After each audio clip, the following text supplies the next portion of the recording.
Item ಯಾವುದೇ ಇರಲಿ try ಮಾಡಿ ಆಚಿ ಚಿಕನ್ ಮಸಾಲಾ. ಆಚಿ ಚಿಕನ್ ಮಸಾಲಾ. ರಾಜ್ಯ ಸರ್ಕಾರದ ಹಸ್ತಕ್ಷೇಪ ಮಾಡ್ತಾ ಇದ್ದಾರೆ. ಇದರಿಂದ ಕೆಲವರು ರಾಜೀನಾಮೆ ಕೊಡಲಿಕ್ಕೆ ಮುಂದಾಗಿರುವಂಥದ್ದು ವಿದ್ಯಾರ್ಥಿ ಅವರು. ಇದ್ರ ಬಗ್ಗೆ ಏನು ಹೇಳಿ ಸರ್?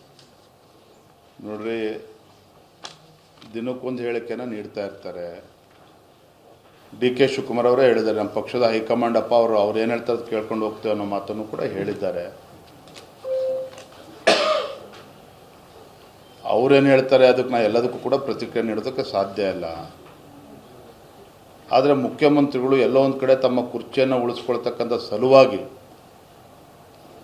ರಾಜ್ಯದ ಹಿತಾಸಕ್ತಿಯನ್ನು ಬಲಿ ಕೊಡ್ತಾ ಇದ್ದಾರೆ ಅನ್ನೋದ್ರಲ್ಲಿ ಸತ್ಯ. ಅದಂತೂ ಅಲ್ಲಗಳಕ್ಕೆ ಸಾಧ್ಯನೇ ಇಲ್ಲ. ನುಡಿದಂತೆ ನಡೆಯುವ ಸರ್ಕಾರ ಅಂತೇಳಿ ಈ ರಾಜ್ಯದ ಗೌರವನೂ ಕೂಡ ಹಾಳು ಮಾಡ್ತಾ ಇದ್ದಾರೆ. ರಾಜ್ಯದಲ್ಲಿ ಇವತ್ತು ಅಭಿವೃದ್ಧಿ ಅಂತಕ್ಕಂಥದ್ದು ಏನೂ ಕೂಡ ನಡೀತಾ ಇಲ್ಲ. ಉದ್ಯೋಗಗಳು ಸೃಷ್ಟಿ ಮಾಡೋದ್ರಲ್ಲಿ ಸಂಪೂರ್ಣ ವಿಫಲ ಆಗಿದೆ. ಯುವಕರ ಬಗ್ಗೆ ಇವತ್ತು ಯುವಕರಿಗೆ ಒಂದು ಉದ್ಯೋಗ ಕೊಡ್ತಕ್ಕಂಥದ್ದು ಕೂಡ ಸಂಪೂರ್ಣ ವಿಫಲ ಆಗಿದೆ. ಎಲ್ಲ ಸಮುದಾಯಗಳು ಕೂಡ ಅನ್ಯಾಯ ಮಾಡ್ತಾ ಇದ್ದಾರೆ ಅನ್ನೋದ್ರ ಬಗ್ಗೆ ನಾವು ಗಮನಿಸಬೇಕಾಗುತ್ತೆ.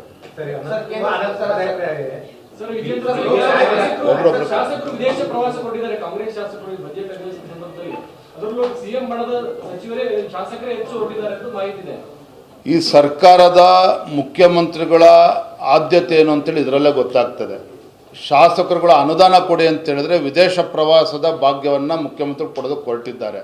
ನಿನ್ನೆ ಮುಖ್ಯಮಂತ್ರಿ ಏನು ಹೇಳಿದ್ದಾರೆ, ಅದು ನಾವು ಯಾವುದು ಸರ್ಕಾರದಿಂದ ಕೊಡ್ತಾ ಇಲ್ಲ, ಹಣ ಅವರೇ ಸ್ವಂತ ಖರ್ಚು ಮೇಲೆ ಹೋಗ್ತಾ ಇದ್ದಾರೆ ಅಂತೇಳಿ. ಹಾಗಾಗಿ ಇವೆಲ್ಲವೂ ಕೂಡ ಅಂದರೆ ನಾನು ಅದೇ ಹೇಳಿದಲ್ಲ, ಸರ್ಕಾರದ ಪ್ರಿಯಾರಿಟೀಸ್ ಏನು, ಆದ್ಯತೆ ಏನು ಅಂತೇಳಿ ಇದರಲ್ಲೇ ಗೊತ್ತಾಗ್ತದೆ. ಮುಖ್ಯಮಂತ್ರಿಗಳು ತಮ್ಮ ಕುರ್ಚಿಯನ್ನು ಉಳಿಸ್ಕೊಳ್ಳೋ ಸಲುವಾಗಿ ಇವತ್ತು ವಿದೇಶ ಪ್ರವಾಸ ಕಳಿಸೋಕ್ಕೆ ಪ್ರಾರಂಭ ಮಾಡಿದ್ದಾರೆ.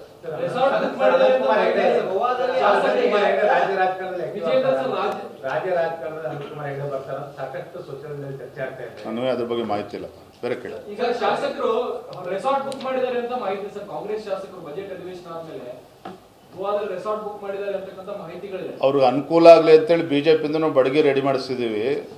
ಸಿದ್ದರಾಮಯ್ಯ ಯಾರು ಹೇಳ್ತಾರೆ ಅವ್ರಿಗೂ ಬಡಗಿ ಕೊಡ್ತೀವಿ, ಡಿ.ಕೆ. ಯಾರು ಹೇಳ್ತಾರೆ ಅವ್ರಿಗೂ ಬಡಗಿ ಕೊಡ್ತೀವಿ. ಒಬ್ರಿಗೊಬ್ರು ಕೂತ್ಕೊಂಡು ಈಗ ಹೊಡೆದಾಡ್ಕೊಳ್ಳೋಕೆ ಈಗಾಗಲೇ ಬಂದಾಗಿದೆ. ಏನೇನಾಗುತ್ತೆ ಕಾದು ನೋಡೋಣ. ಥ್ಯಾಂಕ್ ಯು ಅಣ್ಣ.